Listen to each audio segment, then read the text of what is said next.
Have you ever wondered what's driving migrant doctors to work here in Australia? Australia is currently facing a severe shortage of general practitioners. The estimated national deficit is around 2,400 full-time equivalent GPs, and this is now. And this is potentially going to reach 5,560 GPs by 2033.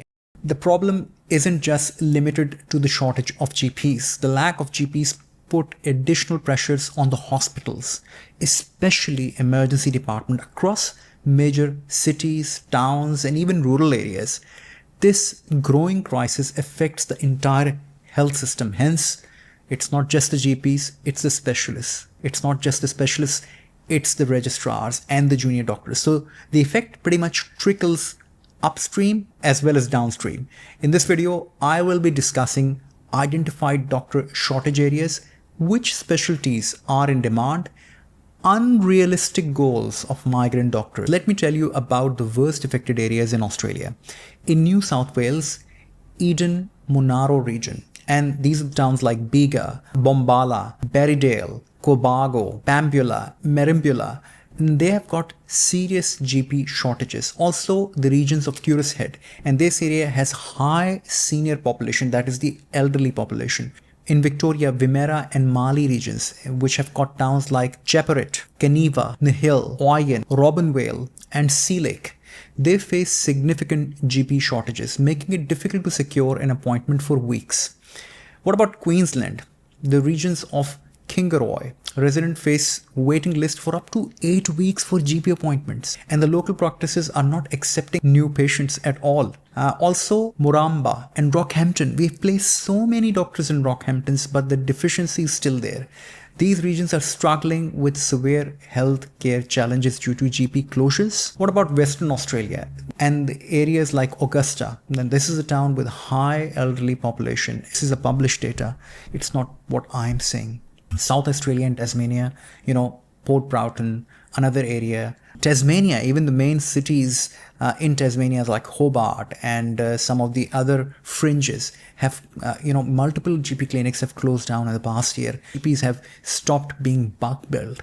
They're charging a gap fee, which means every time anybody who visits the GP doctor have to pay out-of-pocket expenses. Northern Territory, remote communities, severe doctor shortages, which has prompted the NT government to offer scholarships to the GP trainees to attract them to their area. Australian Capital Territory, which is Canberra, bulk bill practices are shutting down, and every practice is the one which attracts, out-of-pocket expenses. So which specialties in hospital are in demand? According to the Kruk report, the most in-demand specialties are general practitioner, because it's treated as a specialty here in Australia. Psychiatrist, there's a lot of mental health issues in the regional and rural Australia.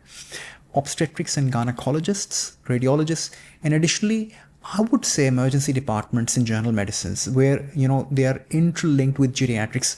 Being an emergency physician here myself, I would say 90% of my practice is geriatrics.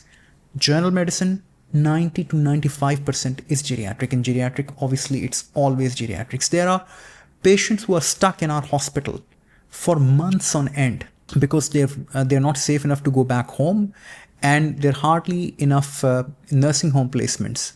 So that's what the system is overwhelmed with, aging population. However, if you are looking to work in a surgical specialty, cardiology, gastroenterology, respiratory medicine, hematology, neonatology, oncology, pediatrics, then the demand is, I would say, not high. But there is a mild deficiency, which is, kind of endemic. But if you're a GP, emergency physician, general medicine physician, radiologist, gynecologist, you're in luck. Unrealistic expectation of migrant doctors, and I'll give you plenty of examples here. Many GP assume that they can easily settle in major cities like Sydney, Melbourne, Brisbane, and obtain permanent residency. However, this is not a realistic expectation. GPs must understand, especially the ones who are coming in through MRCGP International or South Asia pathway, that they're a part of a structured program which requires a top-up training of 12 months, followed by specialist GP FRA CGP exam.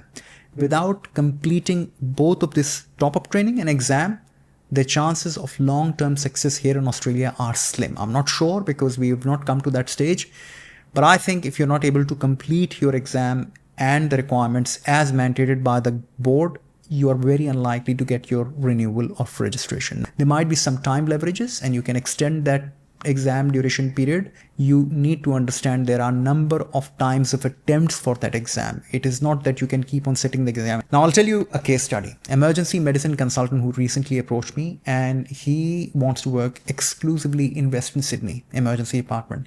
He was clear that he had his family in sort of southwest Sydney, South Sydney, and he doesn't want to work anywhere else. I explained that the first job are often, directed to the areas where more vacancies are, which typically could be outside the major cities in the regions. Another case study, a GP who contacted me through and says that, I want to work only in Sydney or Melbourne, and a worst case scenario within 30 minutes commute of these major cities. Now, I did refer her to our multiple direct GP employers plus our recruitment partners, and she was rejected. College restricts you to work in MM2 plus areas, which is MM3, 4, 5, 6, 7. And that precludes pretty much all the metropolitan area. Even Wollongong, which is 60 kilometers away from Sydney and takes about 45 minutes to drive from Sydney to Wollongong, is not MM2. Have a realistic expectation. And now she's, after having been turned down from everyone, she's reached out to me again saying, please find me a job because my partial comparability outcome is about to expire. You know that there's an expiry date of 1 year. And if you're not able to secure a job, then you have to repeat the process again. Now, what about the junior doctors? One doctor contacted me and she said to me that I have completed AMC Part 1 and I have 2 years of experience working as an intern and a resident officer. I'd like to know more about your CV medical application and interview services, which I told her. However, I will only join that service if you guarantee me a job. Now, despite having a very strong track record of placing multiple doctors, in fact, over 70 plus doctors in roles like intern, RMO, registrars, even consultants, success depends on our own expertise, which needs to match your willingness to put an effort in terms of your CV, application for jobs. You need to be an equal party, if not a better party in this system. And trust me, if you work with me, if you're following my instruction, you will get a job. And that I can guarantee. And this is my plea that, and it'll help you in Australia to establish yourself early and much faster. After 5 years of experience, be it as a GP, be it as a junior doctor, be it as a specialist, you can move anywhere. I think for the GPs, there is a restriction for about 10 years of moratorium. So the movement might not be that easy, but you can again move towns. Might not be able to come to the major metropolitan area, but you can come to the larger regional area. So think about it, that there is a process to follow and everybody else before you has followed the same process. For hospital doctors, obviously it's completely different. If you're on hospital medicine, you can start from the city, you can do your training in the city, you can be qualified and be able to work in the city. That's the nature of it. Even though the moratorium restrictions are there in terms of working as a consultant, but by the time you reach that stage, it'll be 10 years already and you'll be out of your moratorium restrictions. Now, trust me, nobody stays in the rural area forever. But showing that patience and flexibility are vital and the most important. And the government is trying to incentivize the doctors, both the migrant doctors and local doctors, to move to rural areas. And these could be financial incentives. They could be more additional support from your colleges. They also want to expand the telehealth services, which are already in place, but they want to expand it further. And they want to improve the funding for regional hospitals so they can hire more staff, they can have better training opportunities.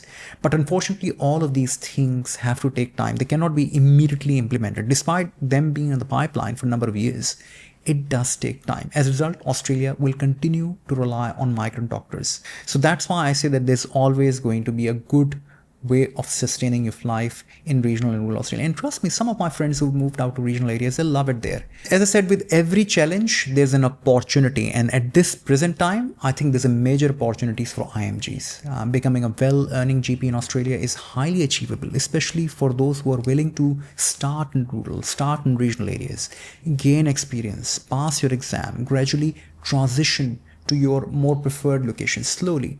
And if you show this dedication and patience, then Australia is your oyster. What can I say? But some specialties like general surgery, pediatrics, general medicine, emergency medicine, and psychiatry, they might be more lucrative in a short term to gain short term position, as in any medical field in Australia.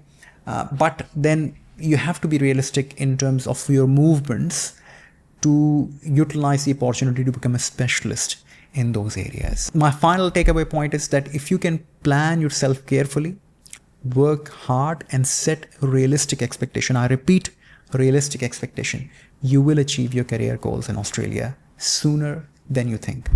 If you need any advice or any discussion around that, please feel free to reach me out, info@emergencyfocus.net, and I'll be more than happy to take you according to your CV and your credentials from there. Thank you very much. Look after yourself and each other. Goodbye.